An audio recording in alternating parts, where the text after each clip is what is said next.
आप NPK 20-20 spray करें। 1 एकड़ के लिए 1 पैकेट आता है और उसको ज़्यादा से ज़्यादा महलूल बनाएं ताकि 7-8 दिन बाद आप एक स्प्रे, ये जो 30 या 40 दिन का सिनेरियो है ना, इसमें 5 स्प्रे आप लाजमी करें और आप मल्चिंग को हटा के गोडी पे चले जाएं, क्योंकि उनकी पैदावार आम दूसरी ज़मीनों से ज़्यादा आनी है। इसने ज़मीन को नरम और भाल वाली बना के रखना है, बिल्कुल शक्कर की तरह। जो इस वक्त टेम्परेचर है, पानी की तो ज़मीन को नहीं ज़रूरत कि 15 फरवरी को आपने इसको पोटाश फ्लड करना शुरू कर देनी है। फैक्ट्री हजार बनाने वाले होते हैं, उनके पास काफ़ी अच्छी खासी सुहा होती है, वो आप बैग लेके तो वो भर के बैग, तो जैसे खेलें बनी हुई हैं उनके ऊपर आप छट्टा दे सकते हैं। पीला पत्ता होना, एक पत्ता पीला होना आपकी कोई परेशानी नहीं है, वो पत्ता बूढ़ा हो जाता है। अपने देखने सुनने वाले तमाम नाज़रीन को नादिर अहमद का अस्सलाम वालेकुम। दोस्तों, काफ़ी भाई परेशान है और सवाल कर रहे हैं, कमेंट्स कर रहे हैं कि फ़सल को दें क्या, धुंधें कई इलाकों में पड़ रही हैं, वो कक्कर वगैरह जो है ओस रात को पड़ती है, पत्ते दोस्तों के पीले हो रहे हैं, फसल की जो वो ग्रोथ है वो रुक चुकी है। तो इस मौसम में कई दोस्तों ने वो मल्चिंग जो है पराली की हुई वो हटा रहे हैं, गोडी करवा रहे हैं। इन तमाम मसले मसाइल और कश्मकश में, और उनके लिए ये वीडियो बड़ी ज़रूरी होगी, उनको प्रॉपर सिनेरियो समझा देता हूँ कि आपने करना क्या है और आप कर क्या रहे हैं और बेहतर जो है वो आपके लिए ऑप्शन इस वक्त जो है इस मौसम में क्या है। पहली तो बात यह है कि जो जिन भाइयों का जो घास वगैरह जो है, गंद सिट्टी वगैरह या डीला मल्चिंग करने के बाद जो है वो ज़्यादा उग चुका है ज़मीन में, वो जिनका तो एवरेज है कि आप लेबर लगा के, मज़दूर लगा के वो मल्चिंग में से उसको उखाड़ सकते हैं, तो आप उसको उखाड़ दें, मल्चिंग ना हटाएं। लेकिन अगर बहुत ज़्यादा सिटी उग चुकी है, हद से ज़्यादा है कि आपकी जो मल्चिंग उतारनी ज़रूरी है, तो फिर मल्चिंग उतार दें और उसकी वो पटाई के अलावा आप उसको गोडी करवा दें और आप मल्चिंग को हटा के गोडी पे चले जाएं। क्योंकि कुछ लोगों ने वो जो होती है चारे वाली ज़मीनें, उनमें फसल जो है वो काश्त की हुई है जीवन, तो उनकी काफ़ी ज़्यादा जो है ना रेशो वो निकलती है गंद की।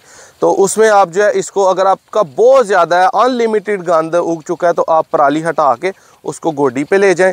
और अगर आपका बिल्कुल कम है तो आप पराली बिल्कुल ना हटाएं, क्योंकि जो जिन पे पराली होनी है ना, उनकी पैदावार आम दूसरी ज़मीनों से ज़्यादा आनी है। इसने ज़मीन को नरम और भाल वाली बना के रखना है, बिल्कुल शक्कर की तरह। अब आते हैं कि आपने इसको डालना क्या है, आपने इसको स्प्रे क्या करनी है, खाद कौन सी डालनी है।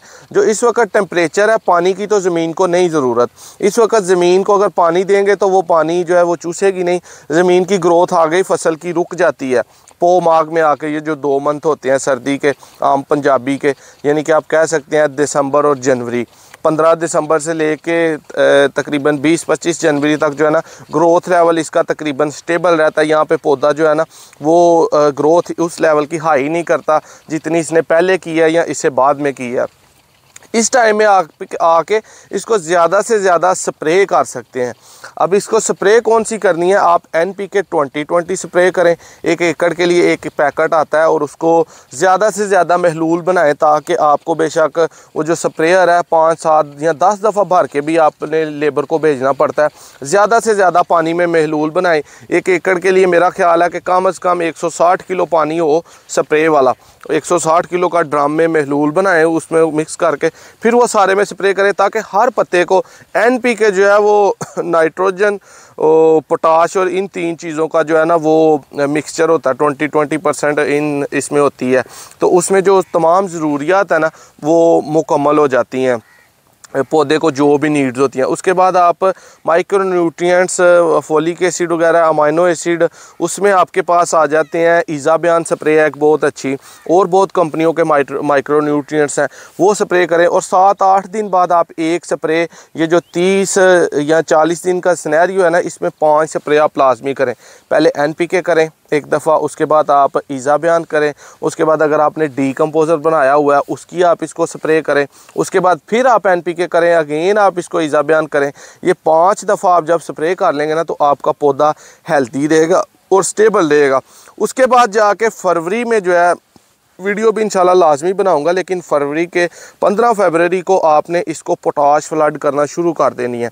पोटाश आप हर पानी में 1 एकड़ को 25 किलो फ्लड करें, ज़्यादा भी ना करें और कम भी ना करें, 25 किलो आप करें। वो एक पैटर्न जो है ना इसके लिए हल है, इसकी ग्रोथ के लिए। तब जो नीचे उसका जो तुरियाँ बन रही होती हैं, प्याज बल्ब बन रहा होता है, वो ग्रोथ स्टार्ट करता है और उसको पोटाश की बहुत ज़्यादा ज़रूरत होती है। और जो स्वाह है, जो राख है, अक्सर गोबर की होती है, पराली को आग लगाते हैं, वो इसके लिए बहुत ज़्यादा ज़रूरी है। और जो राख है उसका ज़मीन के नीचे, ज़मीन के ऊपर पड़े रहने का उसका कोई जो है ना वो इतना खासा किरदार नहीं है। उसका पत्ते के ऊपर पड़े रहने से उससे पोटाश मिलती है। ये एक समझ लें, जो स्वाह है वो देसी पोटाश है, और एक दूसरी तरफ आपको पोटाश केमिकल की सूरत में मिलती है। जो देसी है उसके फ़ायदे बहुत ज़्यादा हैं। आपको अगर वो जो गोबर की स्वाह है वो ज़्यादा पैमाने पे ज़्यादा मिकदार में नहीं मिलती, तो आप ऐसा करें, किसी बॉयलर से वाले से रब्ता करें। कई फैक्ट्रियों में होते हैं वो, आप जो कैंचियाँ, डॉक्टरी औजार बनाने वाले होते हैं, उनके पास काफ़ी अच्छी खासी स्वाह होती है। वो आप बैग लेके, तो वो भर के बैग, ठीक है, जिस तरह आम हम खाद वगैरह ज़मीन में जो है वो खिलाते हैं ना, मतलब फैलाते हैं, उसी तरह आप इसको जो है ना वो ज़मीन सारी में जो जैसे खेलें बनी हुई हैं उनके ऊपर आप छट्टा दे सकते हैं, ठीक है, अपने हाथ के साथ ही। तो वो प्रॉपर पत्तों के ऊपर जो है ना पड़ी रहेगी, उससे पौधा जो है अपनी न्यूट्रिएंट्स जो उसे ज़रूरी चाहिए होगा वो अब्ज़ॉर्ब करेगा। पौधे की ग्रोथ जो है वो बहुत अच्छी होगी। और जो दोस्त पीला पत्ता होने की वजह से परेशान है, पीला पत्ता होना, एक पत्ता पीला होना आपकी कोई परेशानी नहीं है। वो पत्ता बूढ़ा हो जाता है, ओल्ड एज में चला जाता है, उसका वक़्त ख़त्म हो जाता है और वो पीला होकर आहिस्ता आहिस्ता झड़ जाता है। बाकी सारे सब्ज़ हो जाते हैं, फिर एक वक़्त के बाद फिर वो एक पीला हो जाता है। इस तरह 6-7 पत्ते एंड तक, जब तक फसल की कटाई नहीं होगी तब तक जाके आपके पीले होते रहेंगे। अब चूँकि दिसंबर और जनवरी में जो है वो ग्रोथ रुक जाती है, इसलिए जो पत्ता पीला होता है वो आहिस्ता आहिस्ता सुकड़ जाता है और फसल दोबारा से सब्ज़ हो जाती है। और दोस्तों ने जो स्प्रे वगैरह खादें डाली होती हैं उनको लगता है कि उसकी वजह से रुक गया, लेकिन एक्चुअली वो एक जेन्युइन है, वो होना ही होना है। अगर आप देसी में देखें, देसी लहसुन का देखें, कहीं आपके पास लगा हुआ है, हमारे पास तो करीब लगा हुआ है। ये भाई आप कैमरा घुमा के अगर इधर पीछे बैक साइड पे दिखाएं, कैमरा उधर को घुमाएं, वो देसी लहसुन की तरफ नीचे करे ज़रा कैमरा। ले दोस्तों, देसी लहसुन मैं आपको ये दिखाता हूँ। ये देखें, इसके भी पत्ते आपको पीले हुए नज़र आ रहे होंगे प्रॉपरली, और इसके पत्ते भी आपको कहीं कहीं से एक पत्ता पीला नज़र आ रहा होगा। ये देखें, ये ओल्ड एज में पता चला गया, इससे जो है ये देखें, ये पत्ते ने पीला होना ही होना है, क्योंकि ये बूढ़ा हो रहा है, इसने अब झड़ जाना। जिस तरह ये देखें, ये पत्ता पीला होके और ये ख़त्म हो गया। ये देखें, इसका मतलब पीले से ये स्टार्ट हुआ है और अब ये ख़त्म हो गया। इसी तरह ये देखें कि ये पत्ता है, ये पीला होगा तो अपना झड़ेगा ना। इसके बाद आप देख लें कि बाकी सारे पत्ते जो है ना उसके, ये जो आगे निकल रहे हैं, ये पत्ते देखने हैं आपने कि ये इसके सब्ज़ होने चाहिए हर सूरत में। वीडियो जो है वो दोस्तों को अच्छी लगी होगी। आपको हर तरह से जो है वो समझाने की कोशिश जो है वो करते रहते हैं, हर तरह से आपको समझाने की कोशिश करते रहते हैं। वीडियो अच्छी लगे लाइक शेयर कमेंट सब्सक्राइब लाजमी करिएगा। इंशाल्लाह एक नेक्स्ट वीडियो में मिलेंगे। अल्लाह।